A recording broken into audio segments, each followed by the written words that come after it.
also want everybody to be aware that I am aware of the videos that my ex has of me, and I want everybody to know, if they pay close attention, that's me reacting to his abuse. And he would only turn his camera on once I started freaking out.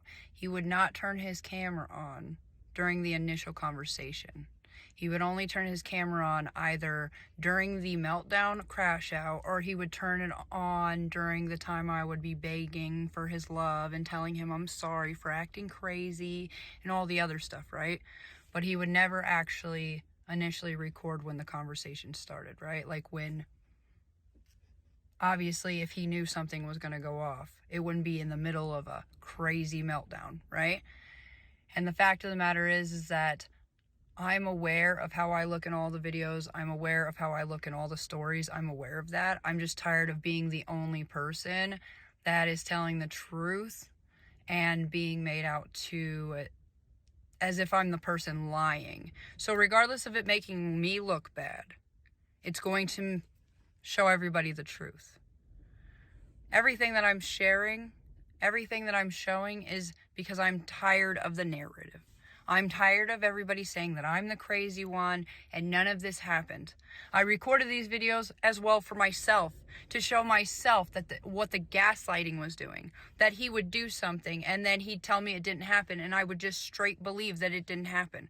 So I started writing stuff down, and I started recording myself, and I started trying to record as soon as I knew some shit was going down, as soon as I could see how his face changed or his eyes changed or his mood changed, I would know to turn on the camera.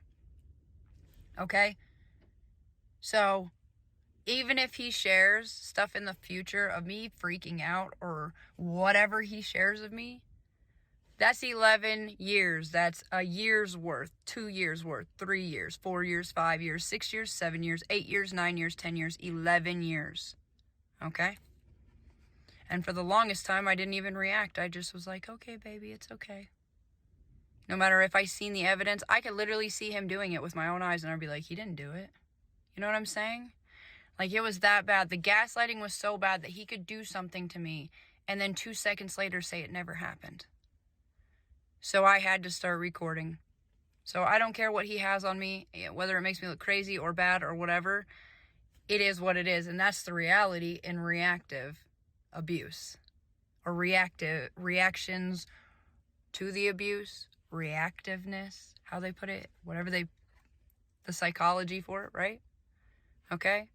It's what happens when a person is put through so much trauma and they just cannot figure out what's real and what's not real because of the person they're with, and they have completely not only isolated them, but have convinced them they live in a world that doesn't exist, but make them believe they're the issue, but also by love bombing them and making them feel special in private, but treating them as if they're nothing in public.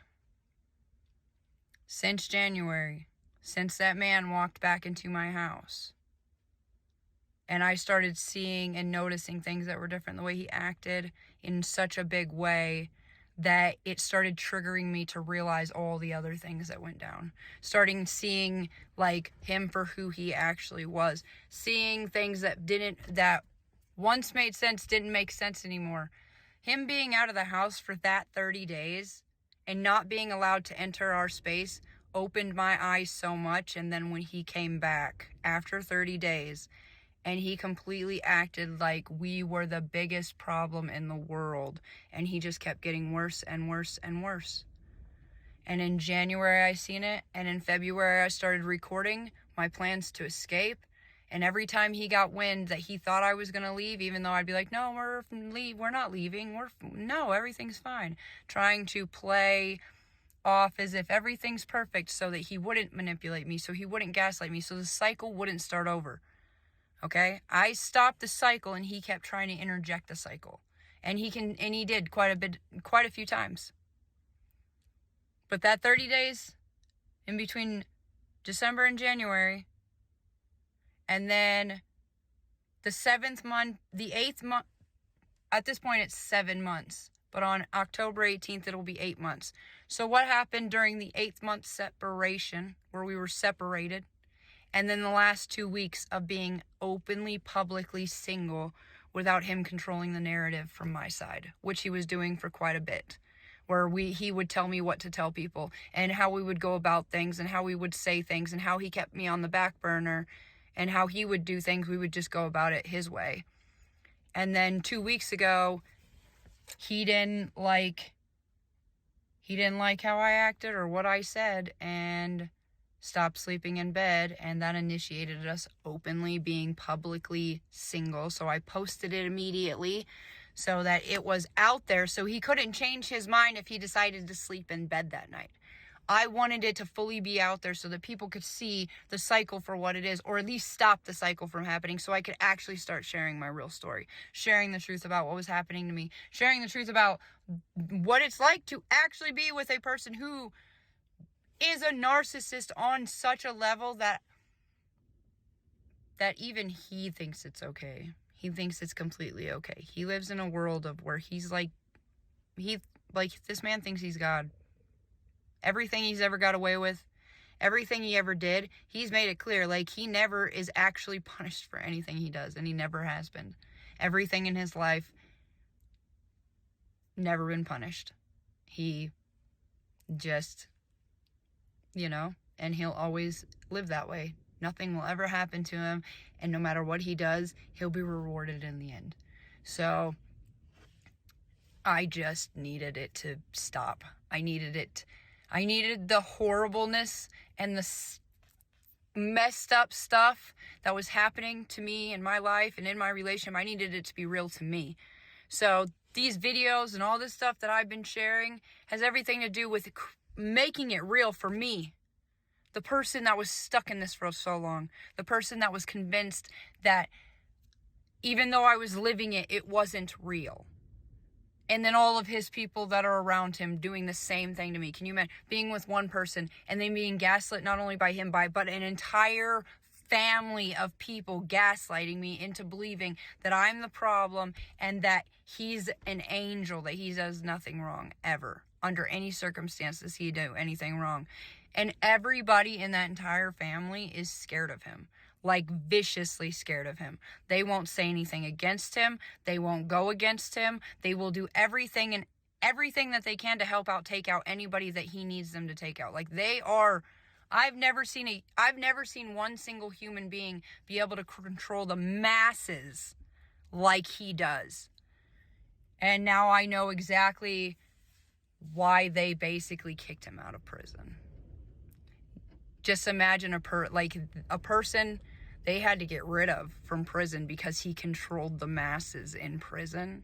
And then he came out here and he's victimized innocent people and he's controlled the masses and just all these people. There are so many people he's affected, and there are people that even try to talk about it, come out about it, and he shut them up.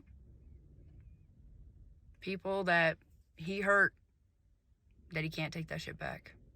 Okay? And it's just, so I needed it to end, y'all. So I don't care how crazy it makes me look. I don't care if people want to hate me. I needed this shit to be real. I needed him and them and everybody to stop gaslighting me into believing that this shit is right. None of this is right. And I needed it to be out loud. I needed it to be so real that I could never go back to it. I needed it to be so real that nothing could ever get past me again, that I would never fall for this shit again, that I would never walk into this shit again, that I would always see him for who he is every single time. So I had to make it real to me, y'all, to me. Whether it's real to everybody else, this shit is real to me, and this shit is literally, I've spent my whole life dealing with this. My whole life, 36 years, and the last 11 years were some of the worst years of my life. And literally will live in my brain longer than shit that happened to me when I was a little girl. The men that did shit to me as a little girl traumatized me less than what he did to me as a grown-ass woman. So I want you to take that into consideration, okay?